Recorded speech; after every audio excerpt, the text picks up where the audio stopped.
تم پرندوں سے دل بہلایا کرو۔ سپاہ گری اس آدمی کے لیے ایک خطرناک کھیل ہے جو عورت اور شراب کا دل دادا ہو۔ یہ الفاظ اپریل 1175 میں صلاح الدین ایوبی نے اپنے چچا زاد بھائی خلیفہ صالح کے ایک امیر سیف الدین کو لکھے تھے۔ ان دونوں نے صلیبیوں کو درپردہ مدد اور زر و جواہرات کا لالچ دیا اور صلاح الدین ایوبی کو شکست دینے کی سازش کی تھی۔ صلیبی یہی چاہتے تھے۔ انہوں نے حملہ کیا، صالح اور سیف الدین نے ان کی مدد کی۔ صلاح الدین ایوبی نے ان سب کو شکست دی۔ امیر سیف الدین اپنا مال و متاع چھوڑ کر بھاگا۔ اس کی ذاتی خیمگاہ سے رنگ برنگے پرندے، حسین اور جوان رقاصائیں اور گانے والیاں، ساز اور سازندے اور شراب کے مٹکے برآمد ہوئے۔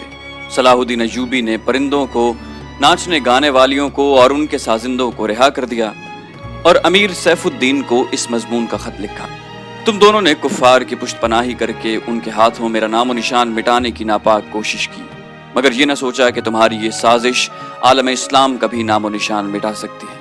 تم اگر مجھ سے حسد کرتے تھے تو مجھے قتل کروا دیا ہوتا۔ تم مجھ پر 2 قاتلانہ حملے کرا چکے ہو، دونوں ناکام رہے۔ اب ایک اور کوشش کر دیکھو، ہو سکتا ہے کامیاب ہو جاؤ۔ اگر تم مجھے یہ یقین دلا دو کہ میرا سر میرے تن سے جدا ہو جائے تو اسلام اور زیادہ سر بلند ہوگا، تو رب کعبہ کی قسم میں تمہاری تلوار سے اپنا سر کٹواؤں گا اور تمہارے قدموں میں رکھ دینے کی وصیت کروں گا۔ میں تمہیں صرف یہ بتا دینا چاہتا ہوں کہ کوئی غیر مسلم مسلمان کا دوست نہیں ہوتا۔ تاریخ تمہارے سامنے ہے، اپنا ماضی دیکھو۔ شاہ فرینک اور ریمانڈ جیسے اسلام دشمن صلیبی تمہارے دوست صرف اس لیے بنے کہ تم نے انہیں مسلمانوں کے خلاف میدان میں اترنے کی شہ اور مدد دی۔ اگر وہ کامیاب ہو جاتے تو ان کا اگلا شکار تم ہوتے، اور اس کے بعد ان کا یہ خواب بھی پورا ہو جاتا کہ اسلام صفحہ ہستی سے مٹ جائے۔ تم جنگجو قوم کے فرد ہو، فن سپاہ گری تمہارا قومی پیشہ ہے۔ ہر مسلمان اللہ کا سپاہی ہے، مگر ایمان اور کردار بنیادی شرط ہے۔ تم پرندوں سے ہی دل بہلایا کرو۔ سپاہ گری اس آدمی کے لیے ایک خطرناک کھیل ہے جو عورت اور شراب کا دل دادا ہو۔ میں تم سے درخواست کرتا ہوں کہ میرے ساتھ تعاون کرو اور میرے ساتھ جہاد میں شریک ہو جاؤ۔ اگر یہ نہ کر سکو تو میری مخالفت سے باز آ جاؤ۔ میں تمہیں کوئی سزا نہیں دوں گا، اللہ تمہارے گناہ معاف کرے، آمین۔ ایک یورپی مورخ لکھتا ہے کہ صلاح الدین ایوبی کے ہاتھ جو مال غنیمت لگا اس کا کوئی حساب نہیں تھا۔ جنگی قیدی بھی بے اندازہ تھے۔ صلاح الدین ایوبی نے تمام تر مال غنیمت 3 حصوں میں تقسیم کیا۔ ایک حصہ جنگی قیدیوں میں تقسیم کر کے انہیں رہا کر دیا، دوسرا حصہ اپنی سپاہ اور غریبوں میں تقسیم کیا، اور تیسرا حصہ مدرسہ نظام الملک کو دے دیا۔ اس نے اسی مدرسے سے تعلیم حاصل کی تھی، نہ خود کچھ رکھا نہ اپنے کسی جرنیل کو کچھ دیا۔ اس کا نتیجہ یہ ہوا کہ جنگی قیدی جن میں بہت سے مسلمان تھے اور باقی غیر مسلم رہا ہو کر صلاح الدین ایوبی کے کیمپ میں جمع ہو گئے اور اس کی اطاعت قبول کر کے اپنی خدمات اس کی فوج کے لیے پیش کر دی۔ ایوبی کی کشادہ ظرفی اور عظمت دور دور تک مشہور ہو گئی۔ اس سے پہلے حسن بن صباح کے پراسرار فرقے، جنہیں یورپی مورخوں نے قاتلوں کا گروہ لکھا ہے، صلاح الدین ایوبی پر 2 بار قاتلانہ حملے کر چکے تھے، لیکن خدا ذوالجلال کو اپنے اس عظیم مرد مجاہد سے بہت کام لینا تھا۔ دونوں بار ایک معجزہ ہوا کہ اسلام کا یہ محافظ بال بال بچ گیا۔ اس پر تیسرا قاتلانہ حملہ اس وقت ہوا جب وہ اپنے مسلمان بھائیوں اور صلیبیوں کی سازش کی چٹان کو شمشیر سے ریزہ ریزہ کر چکا تھا۔ امیر سیف الدین میدان سے بھاگ گیا، مگر وہ صلاح الدین ایوبی کے خلاف حسد اور کینے سے باز نہ آیا۔ اس نے حسن بن صباح کے قاتل فرقے کی مدد حاصل کی۔ یہ فرقہ ایک مدت سے اسلام کی آستین میں سانپ کی طرح پل رہا تھا۔ اس کا تفصیلی تعارف بہت ہی طویل ہے، مختصر یہ کہ جس طرح زمین سورج سے الگ ہو کر گناہوں کا گہوارہ بن گئی ہے، اسی طرح حسن بن صباح نام کے ایک آدمی نے اسلام سے الگ ہو کر نبیوں اور پیغمبروں والی عظمت حاصل کرنے کا منصوبہ بنایا۔ وہ اپنے آپ کو مسلمان ہی کہلاتا رہا اور ایسا گروہ بنا لیا جو طلسماتی طریقوں سے لوگوں کو اپنا پیروکار بناتا تھا۔ اس مقصد کے لیے اس گروہ نے نہایت حسین لڑکیاں، نشہ آور جڑی بوٹیاں، ہپنوٹزم اور چرب زبانی جیسے طریقے اختیار کیے۔ بہشت بنائی جس میں جا کر پتھر بھی موم ہو جاتے تھے۔ اپنے مخالفین کو ختم کرنے کے لیے قاتلوں کا ایک گروہ تیار کیا۔ قتل کے طریقے خفیہ اور پراسرار ہوتے تھے۔ اس فرقے کے افراد اس قدر چالاک، ذہین اور نڈر تھے کہ بھیس اور زبان بدل کر بڑے بڑے جرنیلوں کے باڈی گارڈ بن جاتے، اور جب کوئی پراسرار طریقے سے قتل ہو جاتا تو قاتلوں کا سراغ ہی نہ ملتا۔ کچھ عرصے بعد یہ فرقہ قاتلوں کے گروہ کے نام سے مشہور ہو گیا۔ یہ لوگ سیاسی قتل کے ماہر تھے، زہر بھی استعمال کرتے تھے جو حسین لڑکیوں کے ہاتھوں شراب میں دیا جاتا تھا۔ بہت مدت تک یہ فرقہ اسی مقصد کے لیے استعمال ہوتا رہا۔ اس کے پیروکار کو فدائی یا حشیشین کہتے تھے۔ انگریزی میں اسیسن کا لفظ اسی لفظ سے نکلا ہے۔ صلاح الدین ایوبی کو نہ حسین لڑکیوں سے دھوکہ دیا جا سکتا تھا نہ شراب سے۔ وہ ان دونوں سے نفرت کرتا تھا۔ اسے قتل کرنے کا یہی ایک طریقہ تھا کہ اس پر قاتلانہ حملہ کیا جائے۔ اس کے محافظوں کی موجودگی میں اس پر حملہ نہیں کیا جا سکتا تھا۔ 2 حملے ناکام ہو چکے تھے۔ اب جب کہ صلاح الدین ایوبی کو یہ توقع تھی کہ اس کا چچا زاد بھائی صالح اور امیر سیف الدین شکست کھا کر توبہ کر چکے ہوں گے، انہوں نے انتقام کی ایک اور زیر زمین کوشش کی۔ صلاح الدین ایوبی نے اس فتح کا جشن منانے کی بجائے حملے جاری رکھے اور 3 قصبوں کو قبضے میں لے لیا۔ ان میں غازہ کا مشہور قصبہ بھی تھا۔ اسی قصبے کے گرد و نواح میں ایک روز صلاح الدین ایوبی اسیر جاد الاسدی کے خیمے میں دوپہر کے وقت خنودگی کے عالم میں سستا رہا تھا۔ اس نے اپنی وہ پگڑی نہیں اتاری تھی جو میدان جنگ میں اس کے سر کو صحرا کے سورج اور دشمن کی تلوار سے محفوظ رکھتی تھی۔ خیمے کے باہر اس کے محافظوں کا دستہ موجود اور چوکس تھا۔ باڈی گارڈز کے اس دستے کا کمانڈر ذرا سی دیر کے لیے وہاں سے چلا گیا۔ ایک محافظ نے صلاح الدین ایوبی کے خیمے کے گرے ہوئے پردوں میں سے جھانکا۔ اسلام کی عظمت کے پاسبان کی آنکھیں بند تھیں۔ وہ پیٹھ کے بل لیٹا ہوا تھا۔ اس محافظ نے باڈی گارڈز کی طرف دیکھا۔ ان میں سے 3-4 باڈی گارڈز نے اس کی طرف دیکھا۔ محافظ نے اپنی آنکھیں بند کر کے کھولی۔ 3-4 محافظ اٹھے اور دوسروں کو باتوں میں لگا لیا۔ محافظ خیمے میں چلا گیا، کمر بند سے خنجر نکالا، دبے پاؤں چلا اور پھر چیتے کی طرح سوئے ہوئے صلاح الدین ایوبی پر جست لگائی۔ خنجر والا ہاتھ اوپر اٹھا۔ عین اس وقت صلاح الدین ایوبی نے کروٹ بدلی۔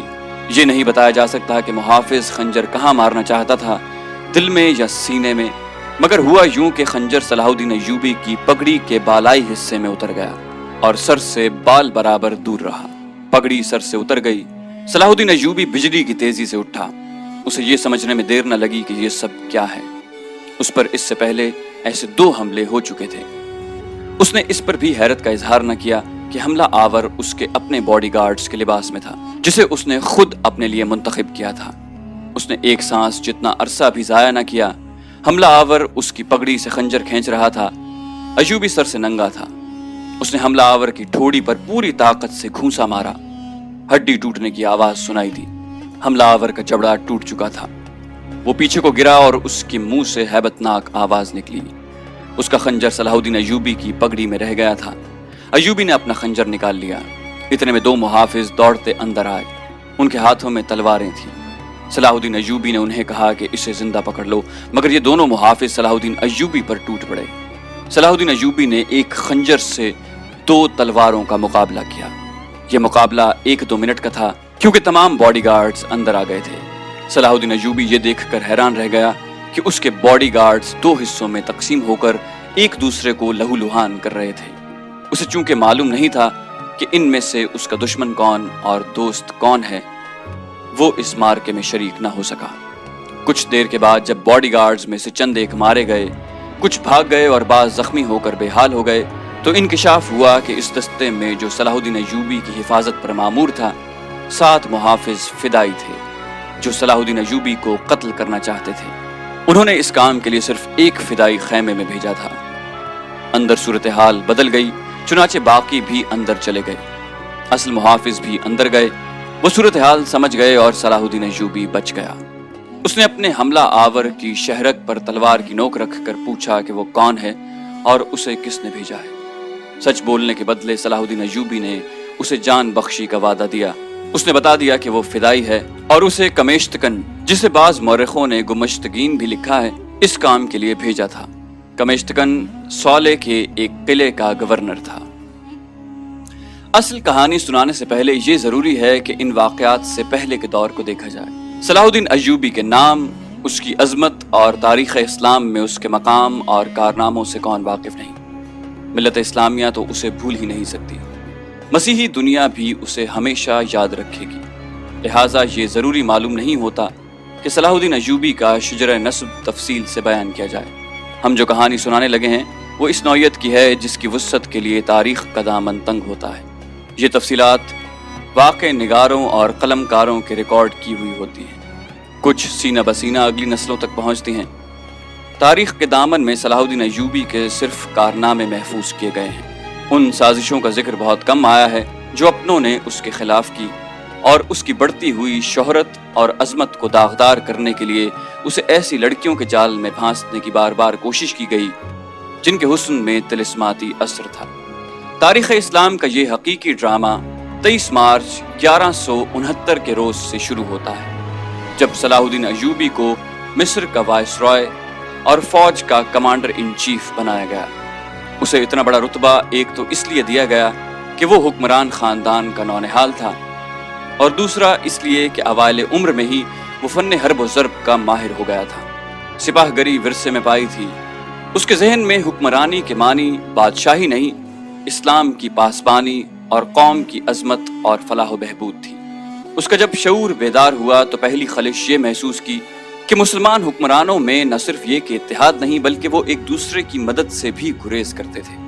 وہ عیاش ہو گئے تھے۔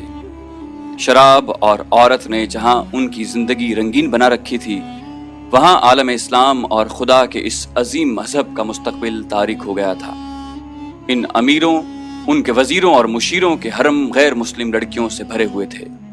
زیادہ تر لڑکیاں یہودی اور عیسائی تھیں، جنہیں خاص تربیت دے کر ان حرموں میں داخل کیا گیا تھا۔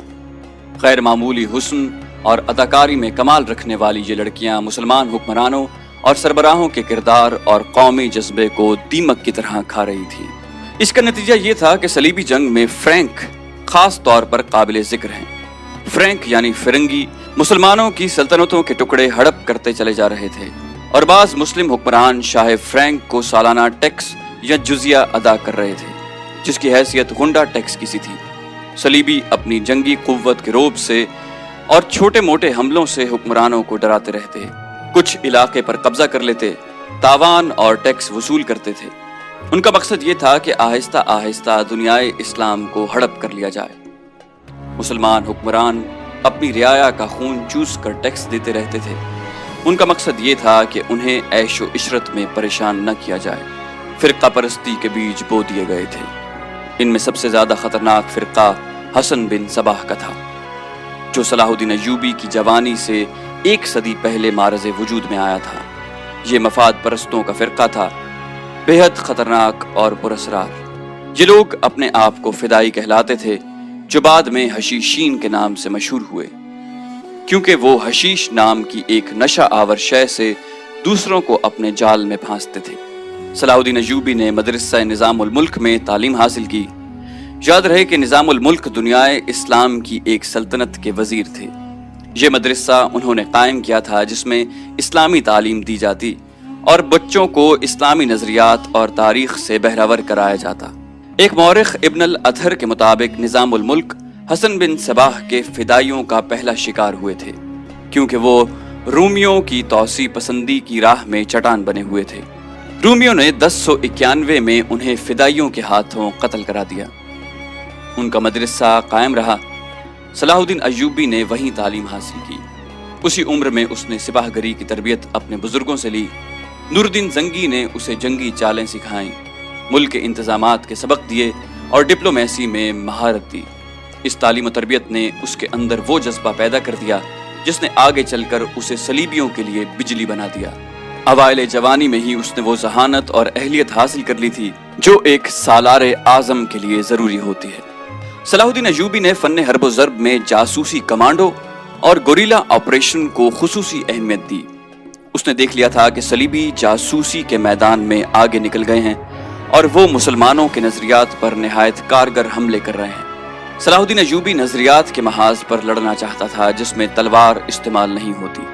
اس کہانی میں آگے چل کر آپ دیکھیں گے کہ اس کی تلوار کا وار تو گہرا ہوتا ہی تھا، اس کی محبت کا وار اس سے کہیں زیادہ مار کرتا تھا۔ اس کے لیے تحمل اور بردباری کی ضرورت ہوتی ہے جو اس نے اوائل عمر میں ہی اپنے آپ میں پیدا کر لی تھی۔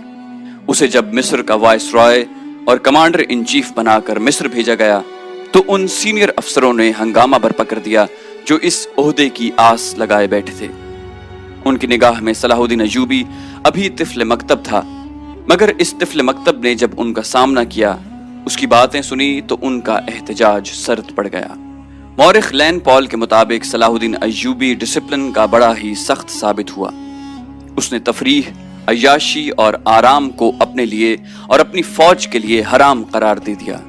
اس نے اپنی دماغی اور جسمانی قوتوں کو صرف اس مقصد پر مرکوز کر دیا کہ سلطنت اسلامیہ کو مستحکم کرنا ہے اور صلیبیوں کو اس سرزمین سے نکالنا ہے۔ فلسطین پر وہ ہر قیمت پر قبضہ کرنا چاہتا تھا۔ اس نے یہی مقاصد اپنی فوج کو دیے۔ مصر کا وائسرائے بن کر اس نے کہا کہ خدا نے مجھے مصر کی سرزمین دی ہے، اس کی ذات باری مجھے فلسطین بھی ضرور عطا کرے گی۔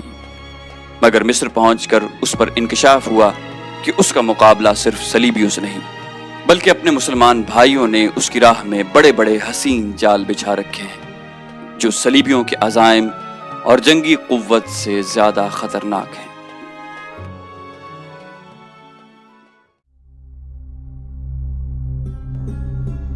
دوستو، صلاح الدین ایوبی کی داستان کا پہلا حصہ آپ کے پیش خدمت ہے۔ امید کرتے ہیں آپ کو یہ پسند آیا ہوگا۔ جانے سے پہلے اس ویڈیو کو لائک اور شیئر کرنا مت بھولیے اور ہمارے چینل کو سبسکرائب کیجیے تاکہ آپ کو ہر ویڈیو فوراً ملتی رہے۔ ساتھ ساتھ کامنٹ کر کے ہمیں بتائیے کہ آپ کو ہماری ویڈیو کیسی لگی۔ ہمیں آپ کے کامنٹس کا انتظار رہے گا۔ اگلی ویڈیو تک کے لیے خدا حافظ۔